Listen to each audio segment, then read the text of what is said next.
সে আসিয়ার মা আজকে গুরুত্বপূর্ণ তথ্য দিলেন এবং হিটু শেখ যেই কথা বলেছিল আদালতের প্রাঙ্গণে যে আমি নির্দোষ, আসিয়াকে আমি কোনোভাবেই এই কাজ করিনি, আসিয়ার এই ঘটনার সাথে তার বোন হামিদা বেগম জড়িত, এই কথা হিটু শেখ আদালত প্রাঙ্গণে চিৎকার করে কিন্তু বলেছে।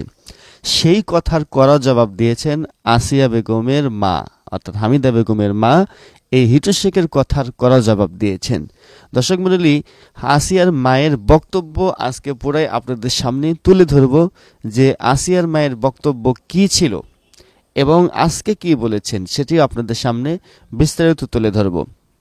প্রথমে আমরা একটু বলে নেই যে হিটু শেখ সেদিন আদালত প্রাঙ্গণে যে কথাটা বললেন, আদালত প্রাঙ্গণে বলেছিলেন যে সাংবাদিক ভাইরা এবং স্যার আপনারা ভালো করে তদন্ত করুন, হামিদাকে ভালো করে ধরে তদন্ত করুন, তাহলে মূল হোতা বেরিয়ে আসবে, হামিদাই জড়িত এই ঘটনার সাথে।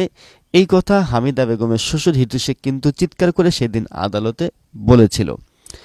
এবং শুধু হিটু শেখই নয়, বরংস হিটু শেখের ছেলে অর্থাৎ হামিদার স্বামী সজীবও একই কথা বলেছে যে স্যার আপনারা আসিয়াকে এই হামিদাকে ভালো করে ধরুন, আমার বউ হামিদাকে তদন্ত করুন, দেখবেন আসল নায়ক বেরিয়ে আসবে।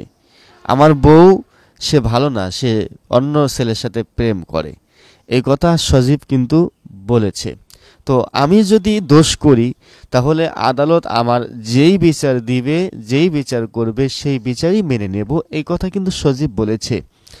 তো এখন হামিদাকে তদন্ত করতে বলতেছে আসামি পক্ষ। তাদের পুরা কথাই যে আমরা এই কাজ করিনি, আমরা পরিপূর্ণভাবেই নির্দোষ।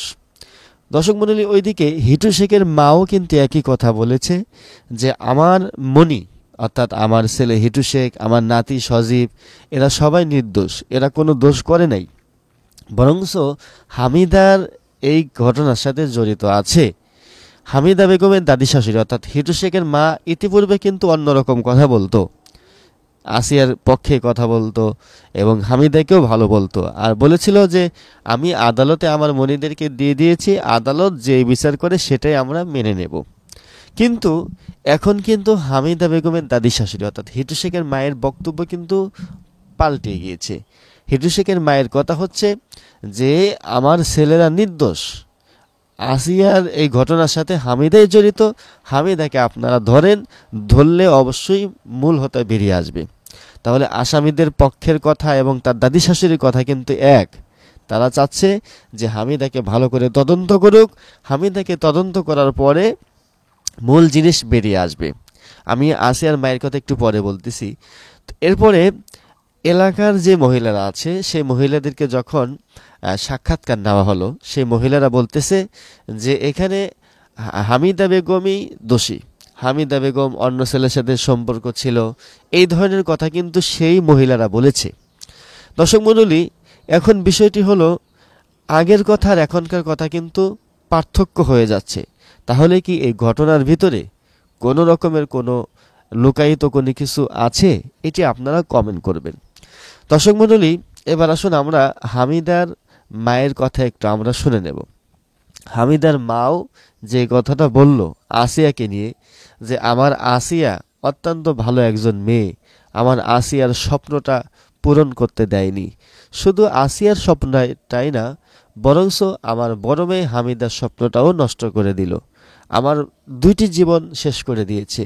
একটি হলো আসিয়া, তাকে তো আর সারা জীবনের মতোই হারিয়ে ফেললাম, তাকে আর পাওয়া যাবে না। 2 নাম্বার হলো আমার মেয়েটার জীবনটাও নষ্ট করে দিল। এই কথা বলে কিন্তু আসিয়ার মা হাউমাউ করে কান্নাকাটি শুরু করে দিল। এবং আসিয়ার মায়েকে যখন জিজ্ঞেস করা হলো যে এই যে হিটু শেখরা বলতেছে তারা নির্দোষ, তারা এই ঘটনার সাথে জড়িত নয়, হামিদাকে জড়িত করতেছে, এই ক্ষেত্রে আপনি কি বলেন?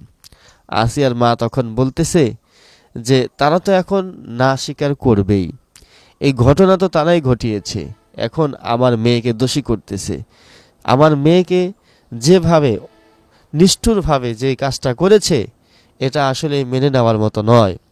আসিয়ার মা কান্নাকাটি করে বলল যে আমার মেয়েকে যে কষ্ট দিয়ে বিদায় করে দিয়েছে এটা আমি মা হয়ে কিভাবে সহ্য করব। একটু বর্ণনাও দিয়েছে কিভাবে সেদিন ঘটনা ঘটেছে। আর আসিয়া তো আহ, চলে যাওয়ার সময় এই ঘটনাটা স্পষ্টভাবেই বলে গিয়েছে। দর্শক মণ্ডলী, আসিয়ার মা এবার বলতেছে যে আমার মনিকে ঘরের ভিতরে জোর করে ধরে দুই হাত বেঁধে আমার মনি আমাকে বলেছে, বর্ণনা দিয়ে গিয়েছে যে কিভাবে তার সাথে খারাপ ব্যবহার করা হয়েছে। বেলেট দিয়ে সেখান থেকে কেটে কেটে আহ, হেনস্থা করা, কেটে কেটে একটা সমস্যা করে দিয়েছে, বেলেট দিয়ে কেটেছে, এই ধরনের কথা কিন্তু আসিয়ার মা বলে দিল। তাহলে যদি এই ঘটনাই হয়ে থাকে, কত কঠিনভাবে নির্মমভাবে আসিয়ার সাথে এমনটা করা হয়েছে ছোট্ট একটা মেয়ে। দর্শক মণ্ডলী, এই কথা বলে কিন্তু আসিয়ার মা আর ধৈর্য ধারণ করতে পারলেন না, কেঁদে ফেললেন। আসিয়ার মা আরও বলেছে যে আমার মনির স্বপ্ন পূরণ করতে পারলাম না। তেনাদের অনেক বড় স্বপ্ন ছিল, কিন্তু স্বপ্নটা আর পূরণ হলো না। তো যখন তাকে প্রশ্ন করা হলো, আসিয়ার মা বলেছে যে আমি আমার মনিকে স্বপ্ন দেখেছি 2বার, কিন্তু পরিপূর্ণভাবে স্বপ্ন দেখতে পারিনি, শুধু ছায়া দেখেছি। আসিয়া কি অবস্থায় আছে, কিভাবে আছে, এটা আমি দেখতে পারিনি ভালো করে, শুধু আসিয়ার ছায়া 2বার স্বপ্ন দেখেছি।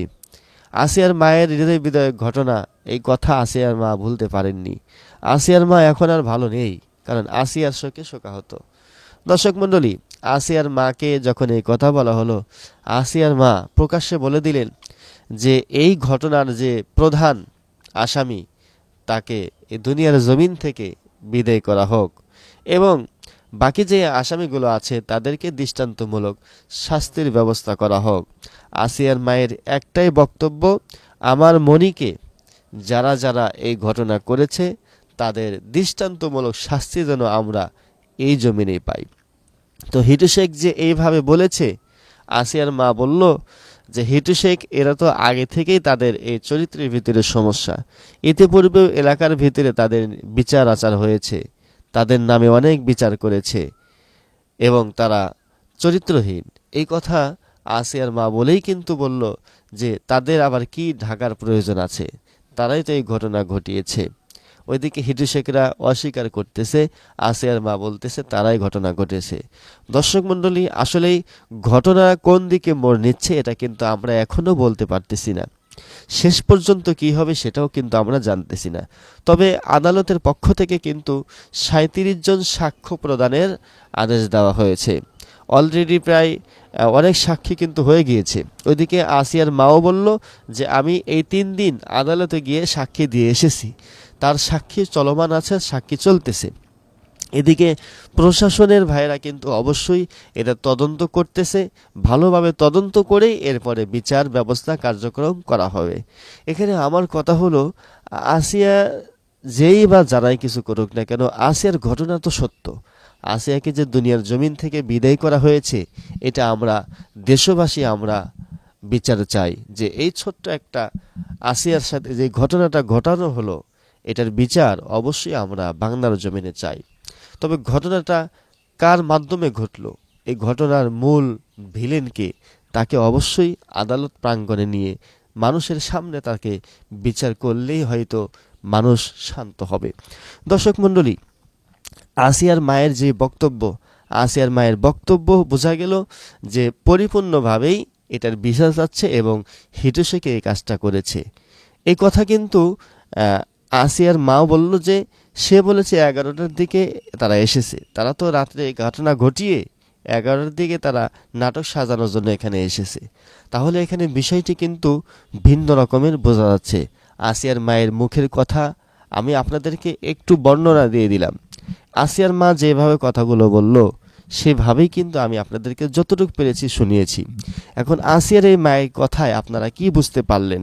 আসিয়ার মায়ের কথা হচ্ছে তারা এই ঘটনা ঘটিয়েছে এবং আমার মেয়ে হামিদাকে বারংবার তারা নির্যাতন করেছে। দর্শক মণ্ডলী, তাহলে ঘটনা কি হবে? তারাই কি দোষী? হিটু শেখ এরাই কি দোষী? তাহলে অবশ্যই প্রশাসন এটা তদন্ত করবে, এরপরে আসল ভিলেন কিন্তু বের হয়ে আসবে। এবার আসুন, হিটু শেখের মায়ের কাছে যখন সাক্ষাৎকার নিতে গেল, হিটু শেখের মা কিন্তু প্রথমে আসিয়াকে নিয়ে অনেক কথা বলেছিল যে আসিয়া মনি অনেক ভালো, সে এভাবে খাবার খেত আমার হাতে, হামিদার কথাও ভালো বলতো। কিন্তু সেই দিন সাক্ষাৎকারে কিন্তু হিটুর মা বলেছে যে হামিদা এই ঘটনার সাথে জড়িত আছে, আপনারা হামিদাকে ধরেন, হামিদাকে তদন্ত করেন, হামিদাকে তদন্ত করলেই মেন কিছু বের হয়ে আসবে। এবার হিটু শেখের মায়ের সাথে যেই মহিলাগুলো সাক্ষাৎকার দিয়েছে তাদের মুখেও কিন্তু একই কথা, যে আপনারা হামিদাকে ধরেন, কারণ হামিদা এই ঘটনার সাথে জড়িত আছে, হামিদার সম্পর্ক আছে, এই কথা সেই সাক্ষাৎকারে কিছু মহিলা বলেছিল। তো জানি না কতটুকু সত্য, কি হবে। তো দর্শক মণ্ডলী, আপনাদের কাছে দাবি হলো আজকের এই ঘটনাকে কেন্দ্র করে আপনারা কি চান? এই বিচার, সুষ্ঠু বিচার হোক, এটা আমরা সকলেই চাই। যারা যারা জড়িত আছে তাদের কি বিচার চান, অবশ্যই আপনারা এটা কমেন্ট বক্সে জানিয়ে যাবেন।